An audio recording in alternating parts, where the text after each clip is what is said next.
Yo creo que mi punto de partida sería, digamos, comenzar planteando que el Estado social y los derechos sociales forman parte de lo que podríamos llamar el código genético de lo que fue buena parte del constitucionalismo del siglo XX.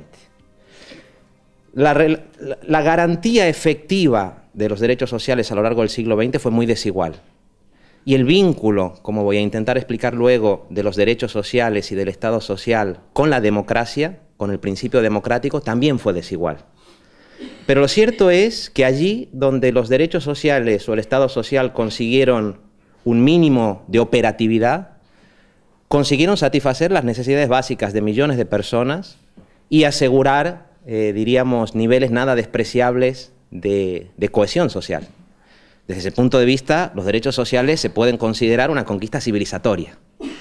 Una conquista civilizatoria que hoy está en entredicho, ¿no?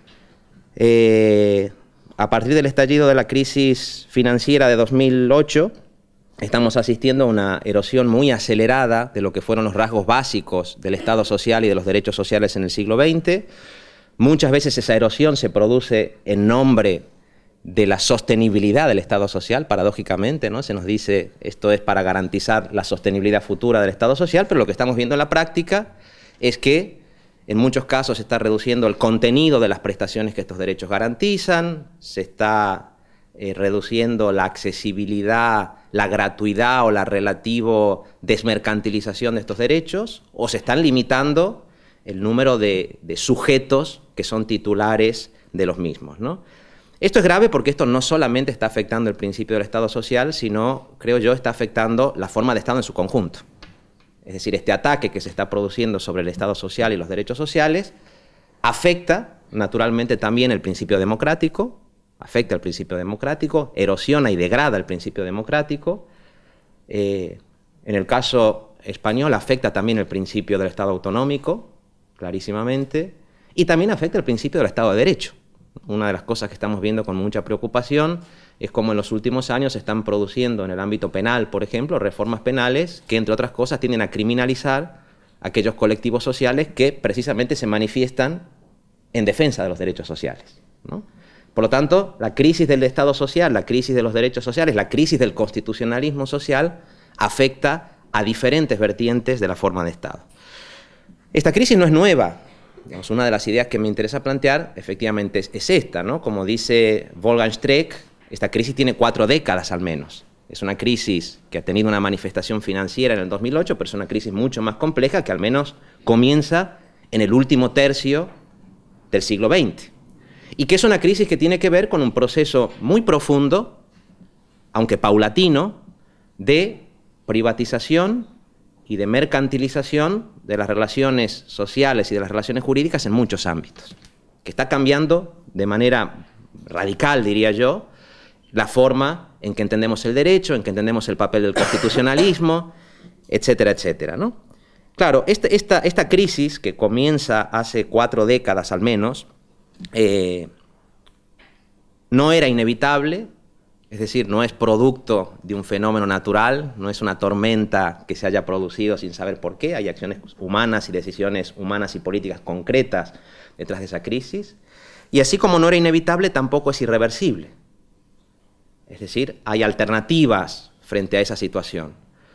Yo creo que esas alternativas, digamos, tienen que ver con 2 cosas que tenemos que pensar. Es una alternativa que no puede consistir naturalmente en el mantenimiento del statu quo, pero tampoco puede consistir en una vuelta al pasado.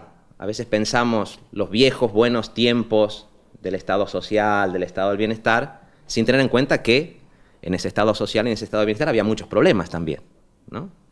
Por ejemplo, problemas que ha puesto de relieve el feminismo, problemas que ha puesto de relieve el ecologismo, la sostenibilidad energética, su generalización, ¿no?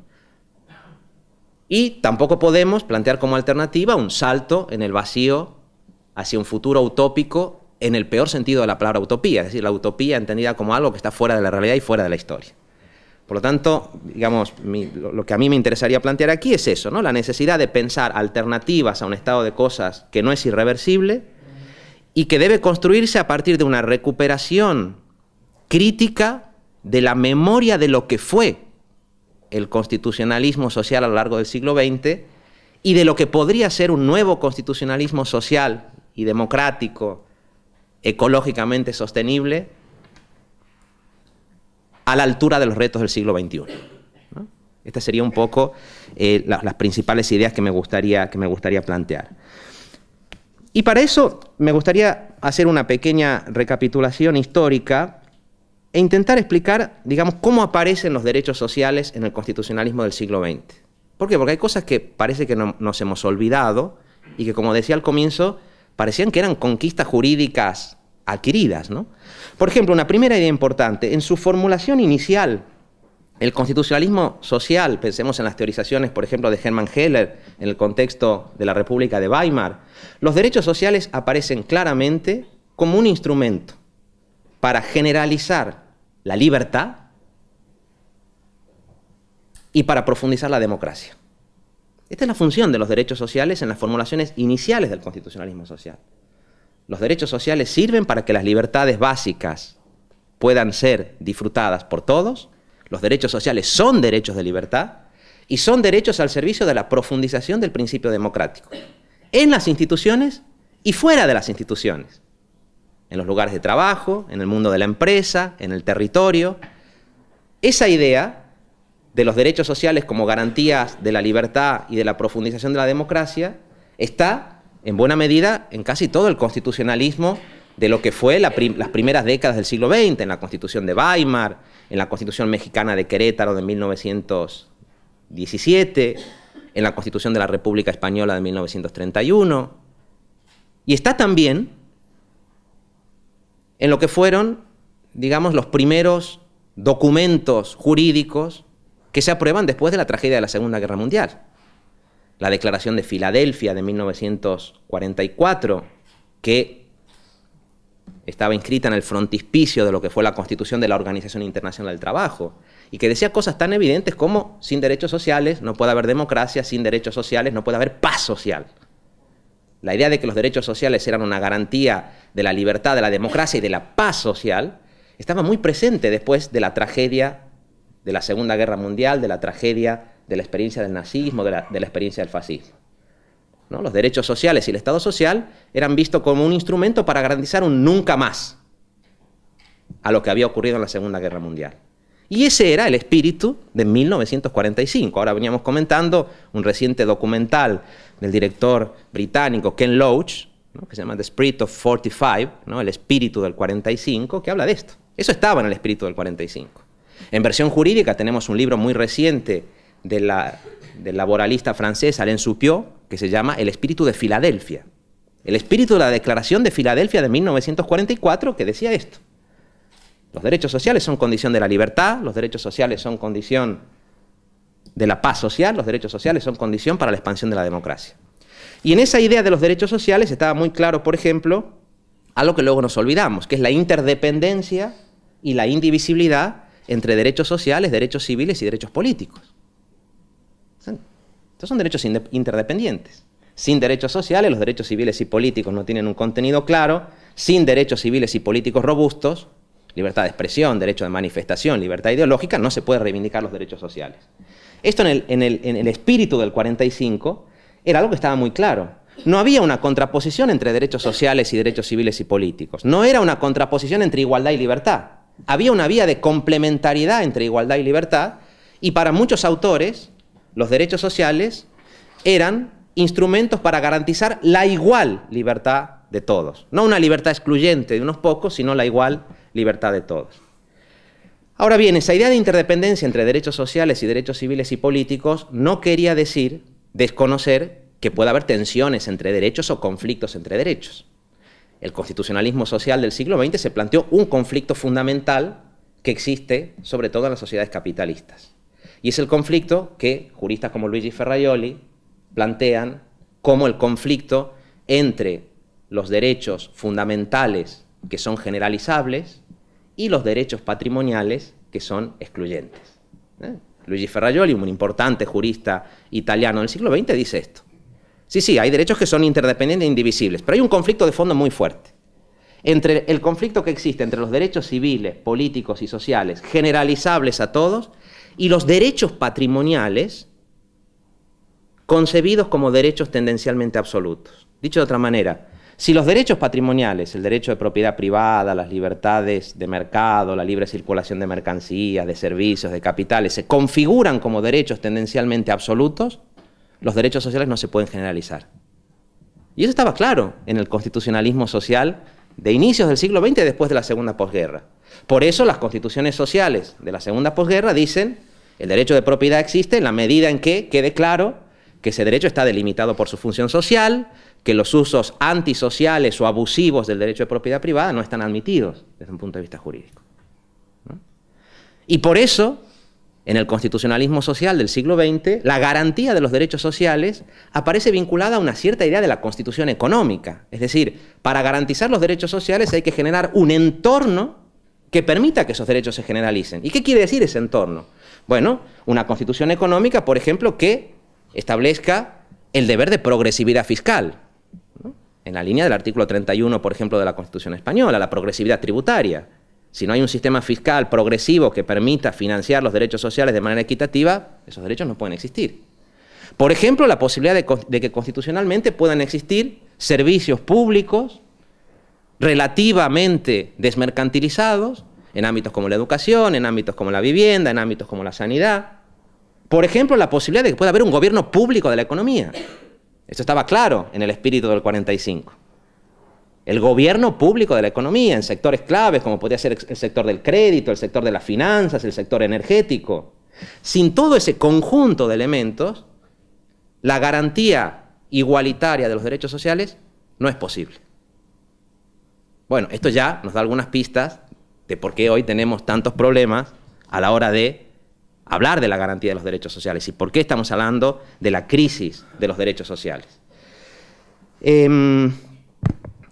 Claro, en esa concepción del constitucionalismo, digamos, del siglo XX, del constitucionalismo social del siglo XX, ¿cuál era la garantía principal de los derechos sociales? ¿Quién estaba encargado en garantizar esos derechos que pudieran estar reconocidos en la Organización Internacional del Trabajo, en la Declaración Universal de Derechos Humanos, más adelante en los pactos internacionales de 1966, en tantas y tantas constituciones sociales de posguerra?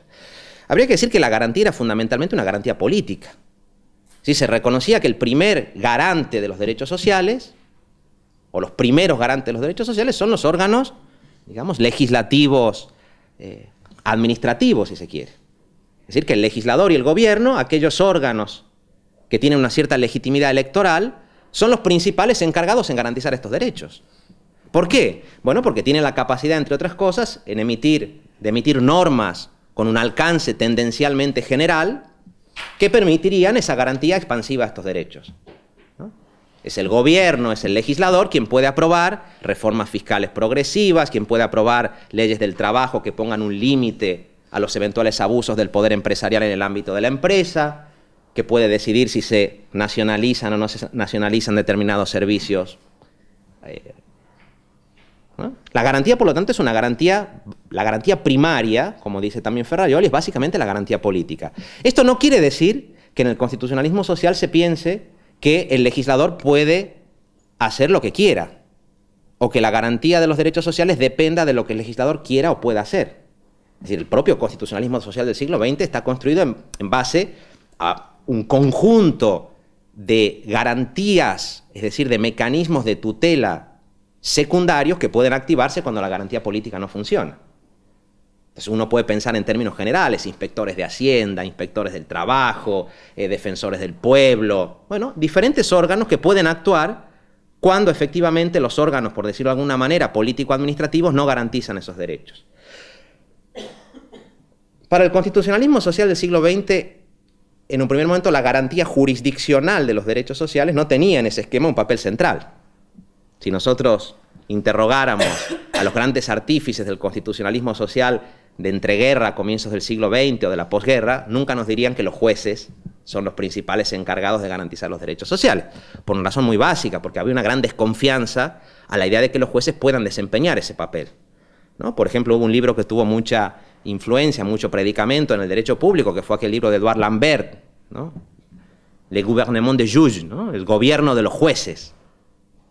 ¿Quién era Lambert? Lambert era un señor que vivía en Francia y que escribe un libro fijándose en lo que estaba pasando en Estados Unidos, donde en Estados Unidos las políticas, las tímidas políticas sociales que quisieron ponerse en marcha a finales del siglo XIX y sobre todo luego a partir del New Deal, eran sistemáticamente frenadas por el Poder Judicial. Y entonces Lambert dice, cuidado con los jueces, porque esta gente es muy conservadora. Los jueces, por su extracción social, por la forma de selección que tienen, son más proclives a proteger los derechos patrimoniales que no los derechos sociales. Y por lo tanto no podemos construir una teoría que le dé demasiado poder a los jueces en este sentido. Y por lo tanto, en el constitucionalismo social de buena parte del siglo XX, la garantía no fue la garantía jurisdiccional. Esto no quiere decir que los jueces no hicieran nada para garantizar los derechos sociales. Pensemos, por ejemplo, los jueces en el ámbito laboral, ¿no? Los jueces del trabajo, toda la jurisprudencia construida, por ejemplo, para evitar los despidos ilegítimos, las condiciones de higiene y de salubridad en el trabajo. Y luego muchas otras cosas que los jueces hicieron en diferentes instancias. Es decir, había una construcción en virtud de la cual se decía los derechos sociales no son derechos justiciables, no son derechos que se puedan proteger jurisdiccionalmente. En buena parte de los entornos constitucionales europeos se decía son cláusulas programáticas, son principios, como decía la jurisprudencia del Consejo Constitucional francés. Luego eso se heredó en el caso español y por eso en la Constitución española tenemos un capítulo en la Constitución que dice estos son principios rectores de la política económica y social, pero no son auténticos derechos. Era el clima también del 45. Estos derechos no son exigibles judicialmente, son otra cosa. Pero no quiere decir que en la práctica no encontremos, en Estados Unidos, en Alemania, actuaciones judiciales ordinarias y de los propios tribunales constitucionales protegiendo derechos sociales. En Estados Unidos hay toda una jurisprudencia interesantísima, medidas cautelares, injunctions, muchas actuaciones judiciales que intentaban de alguna manera proteger este tipo de derechos. Y en Europa también. A veces se los protegía directamente y a veces se los protegía en conexión con otros derechos que eran considerados fundamentales. Derechos sociales en conexión con el principio de dignidad de la persona, derechos sociales en conexión con el principio de igualdad, derechos sociales en conexión con otros derechos civiles, digamos, considerados fundamentales. Pero la construcción teórica era que los derechos sociales no eran fundamentales en el sentido de que no eran derechos directamente exigibles, porque la garantía era fundamentalmente una garantía política. Ahora, claro, todas estas garantías eran concebidas como garantías estatales. Es decir, la idea del constitucionalismo social es ¿quiénes son los encargados de garantizar los derechos sociales? El gobierno, los parlamentos y eventualmente los jueces. Claro, todos órganos del aparato estatal. Y la pregunta es, ¿y los ciudadanos? En ese juego entre gobiernos, parlamentos, jueces, ¿cuál era el papel de la ciudadanía en la garantía de los derechos? Bueno, la ciudadanía tenía un cierto papel, ¿no? Lo que se conoce con el nombre de la garantía social, ¿no? La garantía social, según la Constitución francesa de 1793, es la acción de todos en la defensa de los derechos de todos. Una definición muy sencilla. Bueno, ¿cuál era el papel de la ciudadanía en la garantía de esos derechos? Era importante. ¿El derecho al trabajo dependía de lo que hiciera el legislador? Claro que dependía de lo que hiciera el legislador. ¿Dependía de lo que podían hacer los jueces? Claro que dependía de lo que podían hacer los jueces. Pero dependía de lo que hiciera la ciudadanía. Dependía de lo que hicieran los propios trabajadores organizados y por eso el reconocimiento de los derechos sindicales, el reconocimiento del derecho a la negociación colectiva, el reconocimiento del derecho de huelga. Es decir, el reconocimiento de determinadas libertades civiles, políticas y sindicales que eran vistas como un instrumento para garantizar los derechos sociales. Mientras existan esas formas de organización social, los derechos sociales estarán garantizados. Ese, digamos, era en cierta medida el esquema que existía. ¿Cuál es el problema? El problema quizá, y esto es interesante para entender en parte la crisis actual, es que esas garantías sociales, ¿sí?, los mecanismos de participación ciudadana en la protección de los derechos sociales, en el constitucionalismo social de posguerra se concibieron de manera debilitada. De manera debilitada. ¿Por qué? Bueno, habría muchas razones y sería muy complejo explicarlo, pero podríamos decir que en el contexto de la Guerra Fría, del enfrentamiento como entre los grandes bloques, el constitucionalismo social de posguerra, sobre todo en Europa, se construyó a partir de un intercambio. Se dijo, vamos a garantizarle seguridad material a las personas. Seguridad material quiere decir una prestación, la satisfacción de prestaciones básicas en determinados ámbitos, sanidad, educación, vivienda, etc. Pero a cambio de esa seguridad material, vamos a renunciar un poco a las ambiciones democráticas que tenía el constitucionalismo de inicios del siglo XX. Nos vamos a olvidar un poco de democratizar el mundo de la empresa, de llevar la democracia más allá de las instituciones. Y en buena medida el constitucionalismo social de posguerra se construyó a partir de la idea de la garantía estatal de los derechos. Quienes tienen que garantizar los derechos son los órganos estatales. Y el papel de la ciudadanía en la protección de esos derechos se concibe de una manera relativamente debilitada.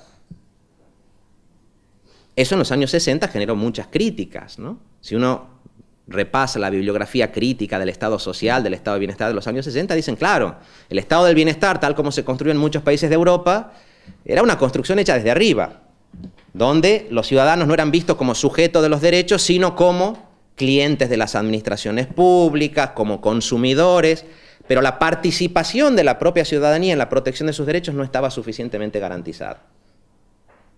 Entonces, el constitucionalismo social satisface las necesidades de muchas personas, pero al mismo tiempo deja un flanco abierto que luego va a facilitar su desmantelamiento, ¿no? La ciudadanía baja la guardia como sujeto de los derechos.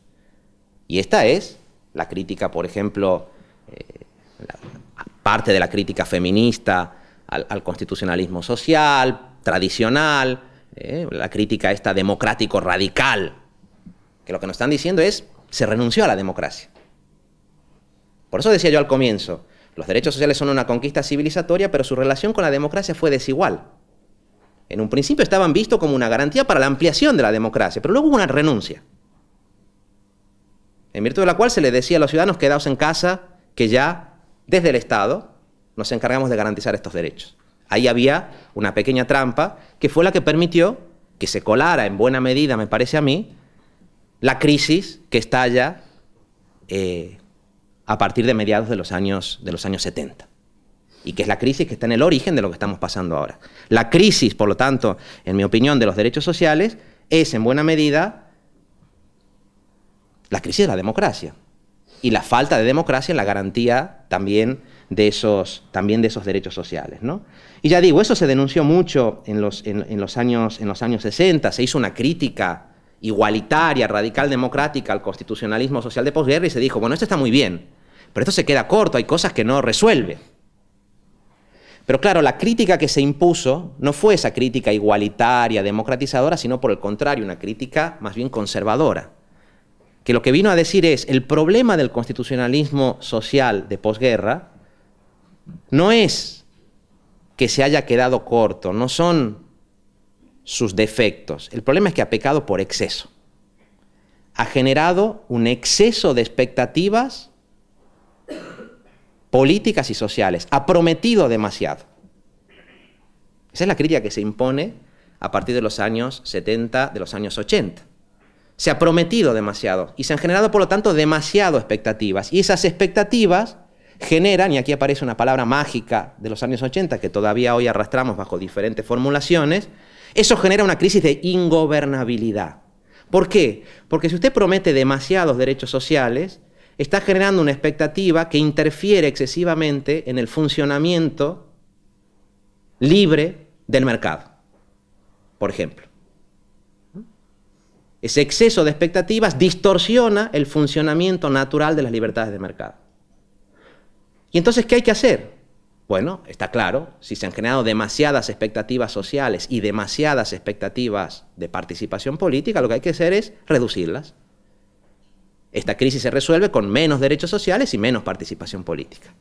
Reducir los derechos sociales al mínimo indispensable, asegurar una garantía residual de los derechos y limitar los mecanismos de participación social, que quiere decir, en términos muy directos, convertir la democracia en un mecanismo de selección y de renovación de élites cada X años.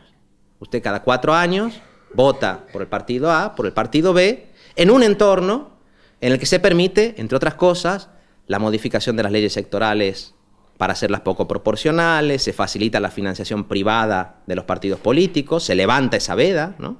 Ahora acabamos de tener en el año 2010 el famoso caso de Citizens United en Estados Unidos, donde prácticamente se levantan todos los límites a la financiación privada de los partidos políticos. Se dice que cuando las empresas financian un partido, están ejerciendo su libertad de expresión y que por lo tanto esa libertad de expresión está protegida por la primera enmienda y no puede limitarse, ¿no? Esto arranca en los años 70, en los años 80. Y ese es, digamos, parte del retroceso que estamos viendo ahora. Y lo que se produce entonces a partir de ese momento es en realidad, para decirlo de manera simplificada, un proceso deconstituyente de lo que había sido el espíritu del 45. Es decir, el siglo XX comienza como aprendizaje de las grandes guerras, en que hay una serie de derechos, de obligaciones para los poderes privados y de obligaciones para los poderes públicos que se deben constitucionalizar. Lo que vivimos a partir de esa crisis de los años 80 es un lento, paulatino, pero radical proceso deconstituyente. Es decir, un intento de neutralizar la capacidad normativa de esos derechos que estaban reconocidos en las constituciones de posguerra. ¿Cómo se hace eso? ¿Cómo se neutraliza ese alcance? Bueno, de muchas maneras. Se neutraliza, por ejemplo, a través de tratados internacionales que se rigen ya no por el principio de la centralidad de los derechos sociales, sino por otorgarle centralidad a otros derechos, a los derechos patrimoniales, a las libertades de mercado. Pensemos en cómo nace la Organización Mundial del Comercio, etcétera, etcétera. La deriva de la Unión Europea, sobre todo a partir de los años 90, diría yo. Bueno, eso se puede discutir, pero eso es parte del proceso deconstituyente. Luego, a través de reformas constitucionales explícitas, hay un caso de laboratorio, el caso de la Constitución portuguesa de 1976. Es un caso muy interesante, porque la Constitución portuguesa, que era posiblemente una de las constituciones socialmente más avanzadas de Europa, era hija de una revolución, de la Revolución de los Claveles, era una constitución que tenía un contenido socialmente muy ambicioso. Y lo que se dijo es, esta constitución con un contenido socialmente tan ambicioso no es compatible con los nuevos vientos que soplan en Europa. Y esa constitución portuguesa del 76 fue reformada en 7 ocasiones desde su aprobación hasta la actualidad. Entre otras cosas, para permitir que sean reversibles cosas que la constitución portuguesa decía que eran irreversibles, ¿no? Ciertas conquistas sociales. La constitución portuguesa es interesante porque tenía una cláusula que decía, entre otras cosas, que había cosas que no eran reversibles. Si se nacionalizaba un servicio público no se podía privatizar. Y esa cláusula era intangible. Pues lo que hicieron fue reformar la cláusula que decía que era intangible para que se pudiera hacer, ¿no? Bueno, tenemos 7 reformas constitucionales en ese sentido. En otros sitios se intentó y no se hizo. Y a veces ese proceso deconstituyente se produjo simplemente a través de una mutación tácita o no de la interpretación constitucional. Sin cambiar una coma de lo que las constituciones decían, se hizo una interpretación que permitía, digamos, estos procesos de desconstitucionalización de las cláusulas sociales, ¿no? Quizás el ejemplo más acabado de todo eso, digamos, uno encontraría ejemplos jurisprudenciales, digamos, en muchos ámbitos, pero quizás el último momento de ese proceso deconstituyente que avanza a través de estas diferentes vías sean las últimas reformas para introducir el equilibrio presupuestario y, sobre todo, en el caso español, la reforma del artículo 135 de la Constitución, que es el último eslabón de ese proceso deconstituyente. Una constitución como la española, la única constitución en el mundo que dice que el pago de los intereses y del capital de la deuda a los acreedores tendrá prioridad absoluta sobre otros gastos. Ninguna constitución del mundo dice eso. Hay constituciones que garantizan el equilibrio presupuestario, pero ninguna establece la prioridad absoluta de pago. Con algo de mala conciencia, la reforma incorporó, bueno, salvo situaciones de catástrofe, de emergencia, pero la catástrofe y la emergencia ya estaban allí en realidad, ¿no? Y luego no hubo ninguna voluntad de establecer esas líneas rojas, como prueba, entre otros, un extraordinario libro del profesor Juli Ponce, que está aquí también con nosotros, ¿no? Por lo tanto, estamos en ese proceso deconstituyente. Voy cerrando el argumento, estoy saltando muchas cosas que me hubiera gustado comentar y que las estoy simplificando mucho. Pero entonces lo que ocurre a partir del año 2008, en mi opinión, es que se agudiza con la excusa de la crisis financiera un proceso que había comenzado varias décadas atrás, que tiene que ver con la fuga del principio del Estado social, con la fuga del principio del Estado democrático, con la fuga del principio del Estado de Derecho. Yo no sé si aquí hay penalistas, pero es muy interesante ver cómo esa deconstitucionalización del valor normativo del Estado social, de los derechos sociales, se corresponde con un crecimiento del Estado penal, ¿no? Hay muchos estudios que muestran cómo en Europa el desmantelamiento del principio del Estado social se corresponde con un endurecimiento del Estado penal. Es decir, con el endurecimiento de los códigos penales para criminalizar dos fenómenos que la desaparición de los derechos sociales produce. Uno, la exclusión social, y eso puede adquirir muchas formas. Nosotros en Barcelona, por ejemplo, tenemos una ordenanza del civismo, que es una ordenanza municipal, pero que sanciona la mendicidad, es decir, que va a pequeños fenómenos que en buena medida son producto de la exclusión social, y la criminalización de la disidencia. Si uno analiza la última propuesta de reforma del Código Penal que se está discutiendo ahora y ve cómo se tratan cuestiones como la ocupación de sedes de entidades financieras, la utilización de determinados, incluso de la libertad de expresión, de la libertad ideológica en la red, etcétera, etcétera, ve, bueno, esta suerte de relación de vasos comunicantes, menos Estado social, más Estado penal, ¿no? Y entonces, a partir de aquí, la cuestión es, que era un poco el título que tenía mi charla, lo de las alternativas, ¿no? ¿Resistencia, reforma o ruptura? O sea, ¿qué hacemos frente a esto? Es la pregunta. Resistencia, reforma o ruptura constituyente. ¿Qué quiere decir eso? Resistencia, que es lo que hacemos normalmente los juristas, ¿no? Y bueno, intentar resistir. Mostrar que aquí hay un marco constitucional que no está siendo cumplido, que aquí hay un artículo 47 que dice que todos los españoles tienen derecho a una vivienda digna y adecuada, y eso en la práctica no se garantiza, e intentar ver cómo con el marco que tenemos podemos resolver, ¿no?, los problemas urgentes que mucha gente está padeciendo.